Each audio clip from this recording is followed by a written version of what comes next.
আজকে আমরা চিংড়ি মাছের বড়া বানাচ্ছি। এর জন্য পেঁয়াজ, কাঁচামরিচ, ধনেপাতা, হলুদ আর লবণ দিয়ে ভালো মতো মেখে নিব।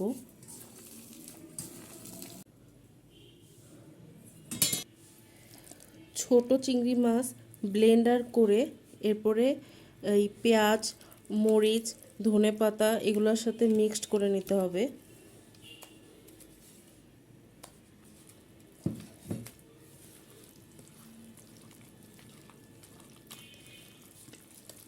এটা এভাবে মেখে নিচ্ছি।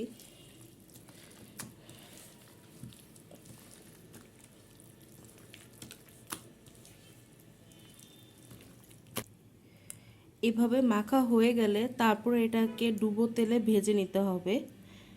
কিন্তু সামান্য একটু কর্নফ্লাওয়ারের সাথে একটু আটা মিক্সড করে ওটাতে একটু হলুদ দিয়ে এরকম একটা মিশ্রণ তৈরি করে নিতে হবে, যাতে করে বড়াগুলো ভেঙে না যায় এবং একটু মচমচে হয়।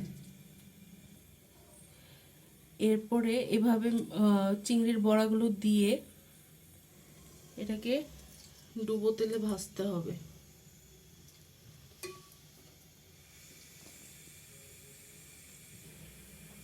এভাবে বাকি বড়াগুলো তেলে দিয়ে দিব।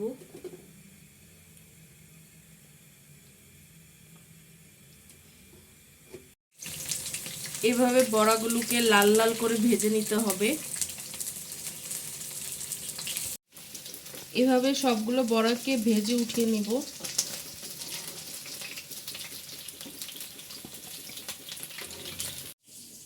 এভাবে সবগুলো বড়াকে ভেজে উঠিয়ে নিয়েছি।